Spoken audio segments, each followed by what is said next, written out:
Salut, c'est Anthony, j'espère que vous allez bien. On se retrouve pour une nouvelle vidéo durant laquelle on va faire un point sur l'actualité économique. Il se passe pas mal de choses en ce moment. Que l'on cherche à investir en bourse ou en immobilier ou que l'on cherche à créer un business, il faut garder en tête que tout ceci s'inscrit dans un contexte plus large, que ce soit un contexte économique, un contexte politique, un contexte géopolitique. Et on va voir que c'est le cas en ce moment avec les conséquences sur les marchés. Donc vraiment, il faut prendre tout cela en ligne de compte, ne pas rester focalisé sur ces petites connaissances dans tel ou tel domaine de façon trop précise, essayer vraiment d'ouvrir son champ de vision pour essayer de prendre les meilleures décisions possibles. Mais juste avant de basculer sur mon écran, je vous laisse 2 secondes pour mettre un maximum de pouces en l'air et aider ainsi au référencement de cette vidéo. Donc un grand merci à vous et on bascule tout de suite sur mon écran pour parler d'inflation et voir déjà qu'est-ce qu'on entend lorsqu'on parle d'inflation, à quoi cela correspond réellement. On se retrouve donc directement sur le site de l'INSEE avec une définition de cette fameuse inflation. Il faut savoir que l'indice des prix à la consommation est l'instrument de mesure de l'inflation. Donc lorsqu'on parle d'inflation, on parle d'indice des prix à la consommation. Il permet d'estimer entre deux périodes données la variation moyenne des prix des produits consommés par les ménages. Il est basé sur l'observation d'un panier fixe de biens et services actualisé chaque année. Chaque produit est pondéré dans l'indice global proportionnellement à son poids dans la dépense de consommation des ménages. Et il faut savoir que c'est publié chaque mois au journal officiel, donc c'est vraiment un document que je vous recommande de lire chaque mois. Ça vous permet un petit peu de voir l'évolution en ce qui concerne l'inflation, dans quelle dynamique on se trouve. L'indice des prix hors tabac sert à indexer de nombreux contrats privés, des pensions alimentaires, des rentes viagères, et aussi à indexer le SMIC. Donc c'est vraiment une notion importante qu'il faut connaître, qu'il faut maîtriser pour vraiment voir un petit peu dans quelle dynamique on se retrouve. On est actuellement en ce qui concerne l'inflation. Comme je vous le disais, chaque mois, le journal officiel publie un document en ce qui concerne cette évolution de l'indice des prix à la consommation. Donc là, on est sur un document pour résumer le mois de janvier 2022. On voit ici, en janvier 2022, les prix à la consommation augmentent de 2,9% sur un an. Donc on est clairement sur une dynamique à la hausse. On voit ici un récapitulatif sur les derniers mois. Donc on voit que là, en glissement annuel, on est bien à 2,9%. En décembre, on était à 2,8, novembre pareil. En octobre, on était à 2,6, septembre 2,2, août 1,9, juillet 1,2. Donc là, on est vraiment sur une grosse progression. Donc là, je répète, là, on est sur du glissement annuel. Donc c'est vraiment un point de comparaison sur un an. Après, vous avez sur la droite ici la variation mensuelle. Donc ça, c'est vraiment deux notions à prendre en compte pour savoir exactement de quoi on parle. Mais c'est vraiment quelque chose de très très important de se tenir au courant de ça parce que il n'y a rien de mieux, et j'arrête pas de vous le dire, que d'aller à la source, de vraiment prendre les textes de première main. Vous pouvez même regarder le journal officiel chaque mois qui publie ces indicateurs pour vraiment savoir exactement où nous en sommes en ce qui concerne l'inflation. Toujours en ce qui concerne cette fameuse inflation, on a eu un document qui est sorti de la part de l'INSEE dans le début du mois de février 2022 qui reprenait un petit peu des prévisions en ce qui concerne l'inflation et en ce qui concerne la croissance. Donc là, on est juste sur un article de Sud-Ouest et après, on va retourner sur le site de l'INSEE. On voit ici, à cause du variant Omicron, l'INSEE a abaissé sa prévision de croissance à 0,3% pour le premier trimestre 2022. L'inflation, elle, devrait atteindre entre 3 et 3,5%. Donc, je suis allé directement regarder le document en question. Donc, ça s'appelle Point de conjoncture du 8 février 2022.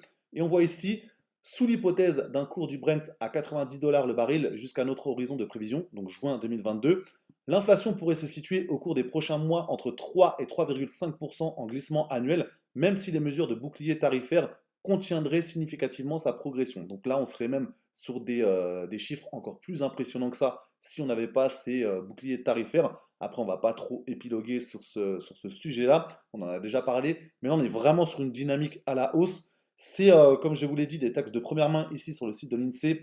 C'est très intéressant, donc là, on va descendre un peu dans le document. En ce qui concerne l'inflation, donc ici, on a une donnée très intéressante. Donc là, ils sont sur des prévisions. Donc là, on voit ici tout ce qui a 2 étoiles, ce sont des prévisions. Là, on a 2,9% sur janvier 2022. Et bah, c'est ce qu'on a vu tout à l'heure, hein. Là, c'était encore estimation provisoire, mais là, on est vraiment sur une donnée sûre. Par contre, sur la suite, on est forcément que sur des prévisions pour l'instant. Donc, on voit 3,3% de prévisions pour février 2022, 3,2 en mars, 3,4 en juin. On voit ici que, dans le tableau ici, on voit vraiment que c'est à la hausse, hein, parce que si on part d'un point de comparaison ici en décembre 2020, alors je vais essayer de vous reprendre un document ici en glissement annuel. Donc on va reprendre le document qu'on avait tout à l'heure. Ici, en décembre 2020, on était à zéro. Et quand on voit après l'évolution sur les mois suivants, quand on est passé de décembre 2020 jusqu'à aujourd'hui, on voit qu'on est vraiment sur une dynamique de forte inflation. Donc ça, j'insiste vraiment là-dessus. Procurez-vous les documents de première main. J'arrête pas de vous le dire, peu importe le domaine, même dans le domaine de l'immobilier, lorsqu'il y a une loi qui est sortie, lorsque vous entendez parler de quelque chose, ne vous en tenez pas à ce que peut dire quelqu'un, même à ce que je peux vous en dire. Allez vraiment à la source, allez décortiquer les textes de première main, allez sur le site sur lequel vous pouvez avoir les différentes lois qui sont votées pour voir exactement de quoi il s'agit. C'est vraiment la base pour savoir ensuite quelles sont les décisions à prendre. Cette notion d'inflation est vraiment très très importante à prendre en compte et à maîtriser. Là, j'ai essayé de faire un petit mix entre Fred et Jamy à l'époque de C'est pas sorcier et Mac Lesguy dans l'émission E égale M6. Vous me direz si c'est une imitation qui vaut quand même le coup ou si c'était vraiment quelque chose qui était un flop monumental. Dites-moi si vous n'avez même pas rigolé, honnêtement je ne vous en voudrais même pas. Moi ça m'a fait plaisir de faire une petite imitation, donc je pense que le plus important c'est déjà de se faire plaisir. Une fois qu'on a ça en tête, une fois qu'on maîtrise cette notion-là, on peut amener de la profondeur à certaines de ces analyses, on peut aussi amener de la nuance à certains discours qu'on peut entendre parce que si on prend l'exemple du livret A récemment, le taux est passé à 1%, c'était au 1er février 2022, au premier abord on pourrait se dire waouh, mais c'est trop cool, ils ont fait un geste en notre faveur. Et une fois qu'on fait rentrer en ligne de compte cette notion d'inflation, clairement, on n'a plus la même vision des choses. On commence à se poser la question de savoir est-ce qu'on ne serait pas en train de perdre du pouvoir d'achat? Et là, on commence à ouvrir un questionnement qui est vraiment intéressant parce qu'on regarde dans d'autres directions, on se dit est-ce que je ne pourrais pas faire travailler mon argent autrement, par exemple dans l'immobilier, par exemple en bourse, par exemple en crypto? Petite parenthèse, plusieurs personnes m'ont demandé si j'investissais dans les cryptos. Je n'investis pas en crypto parce que déjà, je n'ai pas le temps de m'y intéresser. Ça ne m'intéresse même pas d'ailleurs.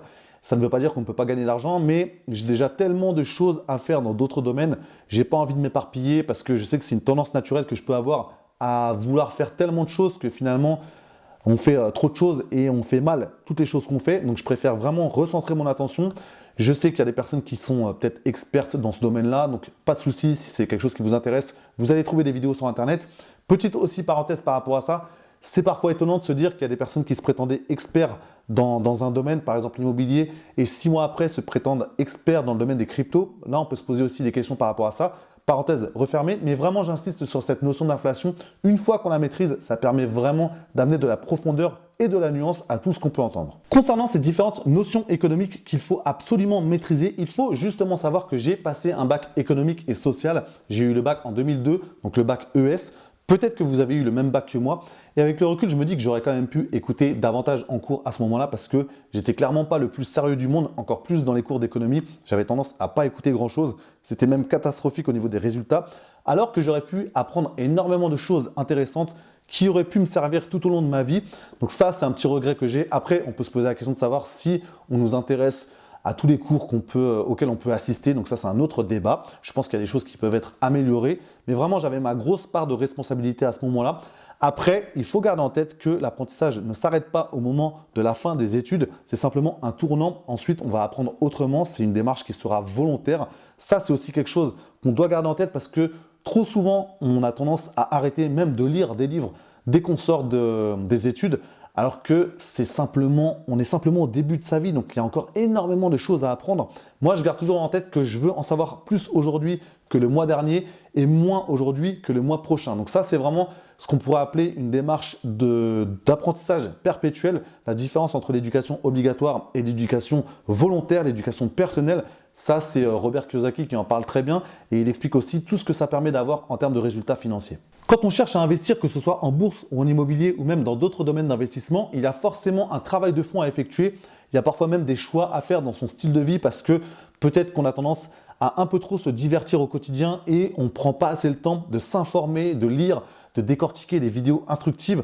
Donc ça, c'est parfois des choix à faire en termes de style de vie pour se dégager du temps et vraiment apprendre énormément de choses, acquérir des connaissances pour ensuite prendre les bonnes décisions dans tel ou tel domaine d'investissement. Et il faut aussi s'intéresser à l'actualité, que ce soit l'actualité économique, l'actualité politique, géopolitique, parce que tout ceci s'insère dans un contexte plus large. Lorsqu'on cherche à investir en bourse, par exemple, ça s'insère dans un contexte plus large. On va voir que parfois les marchés réagissent brutalement à un événement qui se produit en ce moment. on va illustrer notre propos avec justement une réaction actuelle des marchés sur un problème géopolitique qui peut devenir majeur.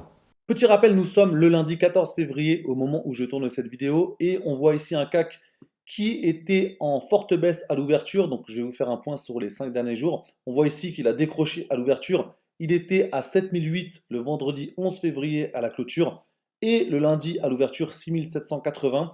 On voit ici que le marché a réagi à des tensions en Ukraine. Donc le CAC 40 décroche de plus de 3%, les banques malmenées.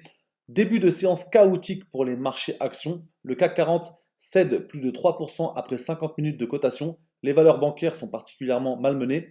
L'aversion pour le risque est suscitée par le regain de tensions en Ukraine. Les États-Unis assurent redouter une invasion imminente du pays par la Russie. L'inflation américaine record de janvier continue par ailleurs d'alimenter la nervosité des investisseurs qui redoutent une accélération du resserrement de la politique monétaire de la Fed.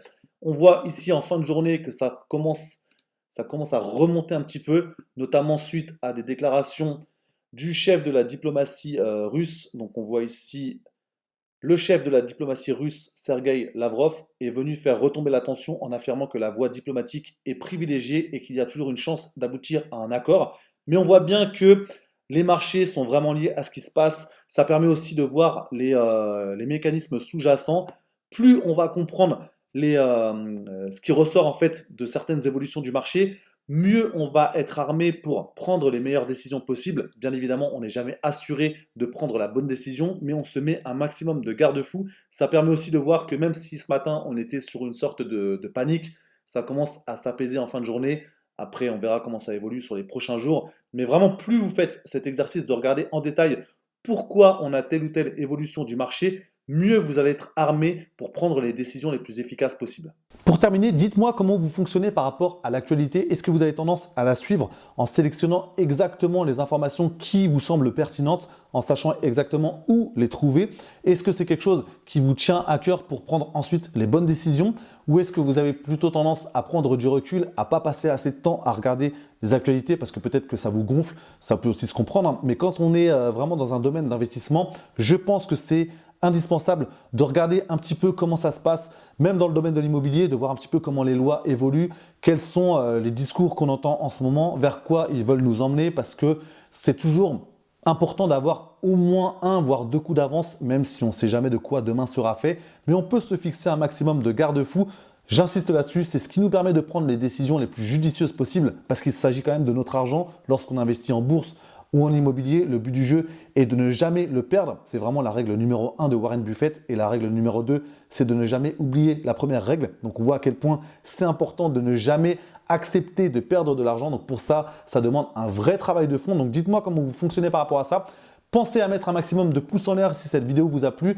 Pensez à vous abonner à la chaîne si ce n'est pas encore fait pour faire grossir cette communauté. On se rapproche tranquillement, étape par étape, de la barre des 5000 abonnés à la chaîne. Donc un grand merci à vous pour votre soutien, votre fidélité. Je vous souhaite une bonne journée, une bonne soirée ou une bonne nuit et je vous dis à très bientôt pour la prochaine vidéo.